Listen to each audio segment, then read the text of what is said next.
pertemuan minggu depan ya. Nah, ini sedikit kita tambahkan ya dalam seminar teori akuntansi. Tadi kan udah chapter 2 ya, ini chapter 3. Baik Bapak Ibu. Jadi teori-teori regulasi yang relevan ya dalam akuntansi dan auditing di sini diterapkan juga ya pada akuntansi dan auditing ya. Di mana manajer menerima insentif ya. Insentif atas penyajian kewajiban informasi akuntansinya ya. Yang dalam hal ini mengobservasi beberapa uh, regulasi dalam pelaporan ya. Nah, bicara teori regulasi gitu ya, maka nantinya yang melekat, yang berhubungan, yang paling dekat gitu ya, yang berkorelasi itu adalah teori efisien pasar ya. Kemudian teori agensi dan juga teori regulasi. Nah, jadi tiga inilah kalau kita misalnya disertasi kita Bapak Ibu mau membahas implementasi peraturan gitu ya. Jadi kalau implementasi peraturan maka kita landasan teorinya adalah teori efisien pasar, teori agensi, dan teori regulasi. Nah, teori efisien pasar difokuskan pada supply and demand ya. Ya, jadi efisien pasar itu sangat ditentukan pada permintaan dan penawaran ya. Nah, jadi permintaan dan penawaran berhubungan erat dengan perilaku gitu ya. Nah, jadi yang menentukan sebuah pasar itu efisien atau tidak. Jadi kalau misalkan orang menahan informasi gitu ya, maka terjadi inefficient market.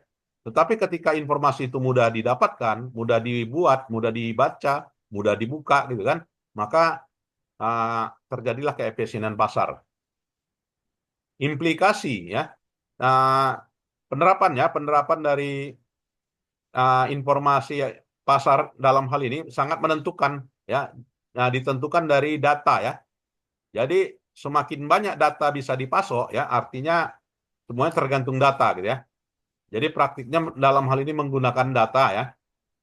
Nah, jadi yang namanya teori efisien pasar di sini ya disebutkan pasar itu bisa dikatakan tidak efisien karena data akuntansinya nggak tersedia kan gitu.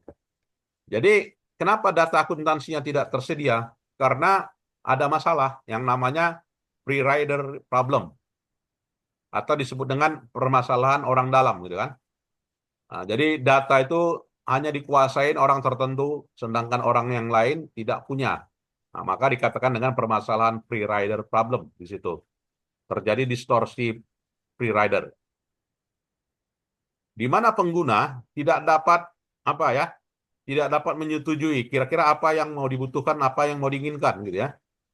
Akuntan tidak dapat menyetujui prosedur-prosedur gitu ya. Atau juga perusahaan menghasilkan tidak bisa menghasilkan perbandingan data ya. Maka di sini pemerintah harus intervensi ya, terutama dalam teori efisiensi pasar ya. Nah, kita mengetahui bahwasanya teori efisiensi pasar, sejauh mana pasar itu efisien, ada 3 bentuk gitu ya. Ada semi strong gitu kan, ada strong dan ada weak form kan gitu ya. Bu, Semi strong, strong dan juga weak form gitu kan dari teori keefisienan pasar ini. kopi susu ya. Nah, selain itu juga agensi teori ya Bapak Ibu ya, bahwasanya ini juga berhubungan dengan teori regulasi gitu ya. Nah, di mana yang namanya agensi Ada teori di coklat sini nih ya. menghubungkan ya, menghubungkan terkait dengan permintaan informasi akuntansi untuk tujuan ya, untuk tujuan pertanggungjawaban ya, stewardship purpose ya, atau juga untuk pengambilan keputusan. Jadi kerangka hubungannya di sini hubungan antara dua pihak gitu ya, yaitu manajer ya dengan shareholder. Nah, ini itulah agency teori ya. Jadi hubungan antara prinsipal dengan agent orang bilang ya. Jadi hubungan di sini terkait dengan data supplier dan data user ya, mengalami uncertainty dan juga risk axis. Baik itu sumber daya dan juga resiko gitu ya. Ini misdialokasikan ya antara berbagai pihak ya. Sehingga mekanisme pasar terjadi ketidakefisienan dan regulasi akuntansi mengurangi ketidakefisienan tersebut. Dan dalam teori regulasi di sini ada 3 teori yang dikenal, yaitu public interest theory, kemudian regulation capture theory, dan juga private interest theory. Nah, 3 teori inilah ya yang dikenal dengan teori regulasi. Nah, public interest theory, nah di sini adalah teori regulasi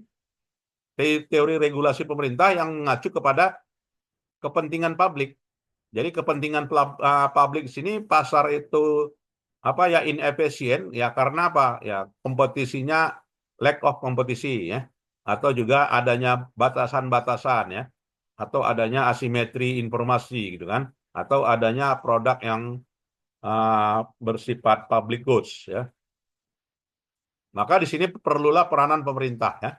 Peranan pemerintah mengambil sikap dan juga karena kepentingan publik di sini ya perlulah diintervensi ya. Dan pemerintah kedudukannya sebagai ya arbiter ya, penengah.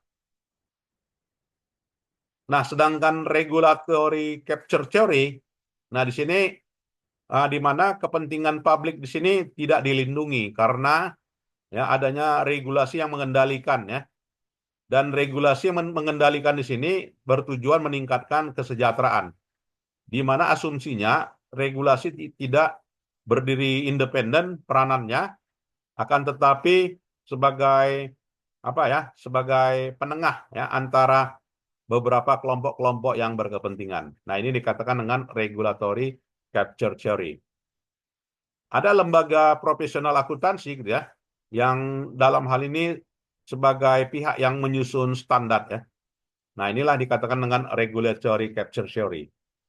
Nah, sedangkan private interest theory, nah di sini pemerintah bukanlah pihak yang penengah independen, akan tetapi sebagai pihak yang bersikap rasional, yang dalam hal ini akan ada pemilihan kembali gitu ya, pemilihan kembali dan kekuatannya ditawarkan ya, bertujuan meningkatkan kesejahteraan ya, untuk memilih kembali ya pihak-pihak dan pihak-pihak tersebut ditugaskan untuk meningkatkan kesejahteraan mereka ya.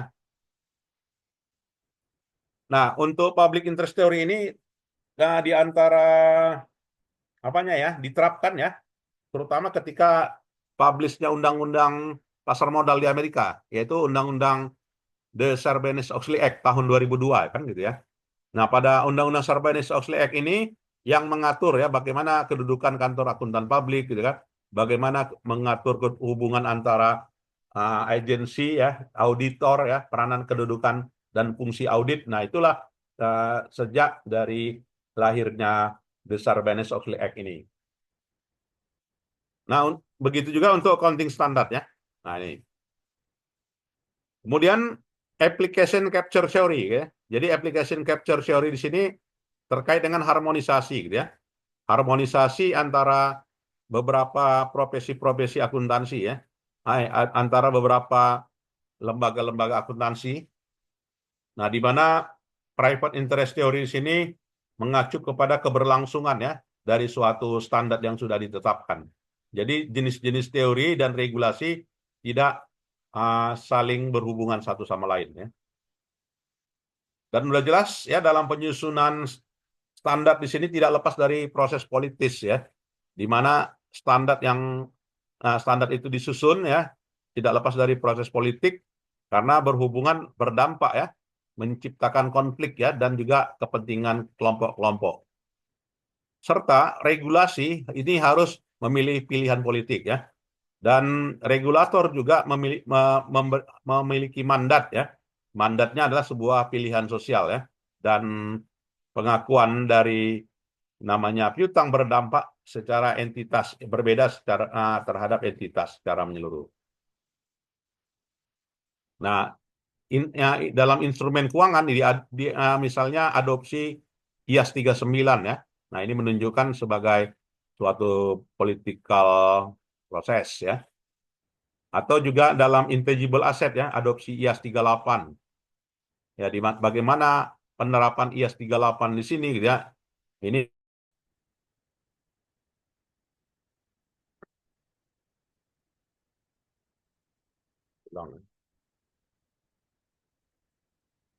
Baik, Bapak Ibu mungkin ada yang mau kita diskusikan, dipersilakan.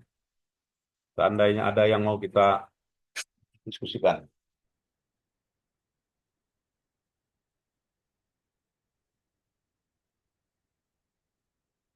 Ya, silakan di absen di apa? Di satu usul.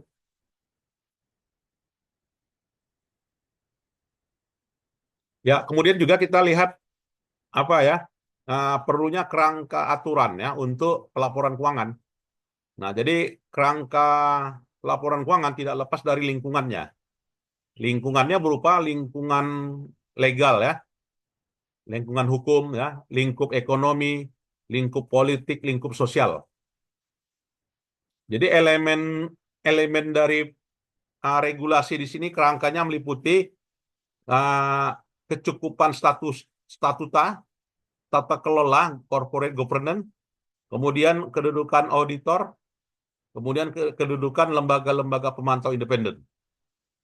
Nah, yang dikatakan dengan kecukupan statuta meliputi kepatuhannya terhadap aturan perusahaan, kepatuhan terhadap aturan pasar modal, kepatuhan terhadap standar akuntansi, dan kepatuhan terhadap aturan pajak. Ya. Dan terkait dengan tata kelola, corporate governance meliputi mulai dari tata kelola struktur, tata kelola proses, dan tata kelola institusi. Ya. Dan tata kelola di sini mencakup rekomendasi secara kelembagaan nasional atau juga di atas nasional ya tata kelolanya. Nah, bagi auditor gitu ya dan juga audit ini biasanya berhubungan dengan statuta regulasi dan juga regulasi internal. Dan untuk lembaga independen gitu ya, maka di sini untuk Uni Eropa, untuk pasar modal Amerika, lembaga pasar modal Amerika dan juga beberapa pihak-pihak penegak yang berkaitan dengan lingkup antar negara ya. Dan secara struktur gitu ya, secara institusi, standar akuntansi dan juga standar audit. Nah, ini formasinya ditetapkan tahun 73 gitu ya. Kemudian dikembangkan suatu standar yang mencakup ke seluruh dunia. Kemudian dukungan dari standar utama dari IOSCO, kemudian IASC tidak berdiri independen tetapi direstrukturisasi tahun 2001 ya ke dalam IASB ya. Dan IASB sendiri dan FASB dikonvergensi, digabungkan programnya ya. Dan standar akuntansi mencakup sektor publik ya. Jadi harus terbagi dalam sebuah standar yang mengacu pada entitas publik ya. Di Australia itu sendiri standarnya menggunakan standar publik maupun juga standar private.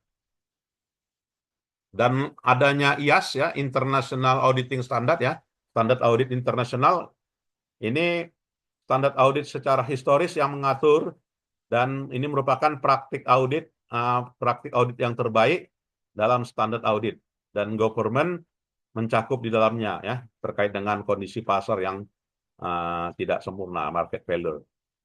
Jadi kesimpulannya dalam chapter ini kita mereview ya bagaimana kedudukan teori-teori ini yang mampu menjelaskan ya praktik dan juga regulasi yang mengatur pelaporan keuangan dan juga audit ya. Jadi kita bisa mereview kerangka regulasinya sejauh mana ya untuk pelaporan dan juga struktur institusinya men-setting dari akuntansi dan juga standar audit.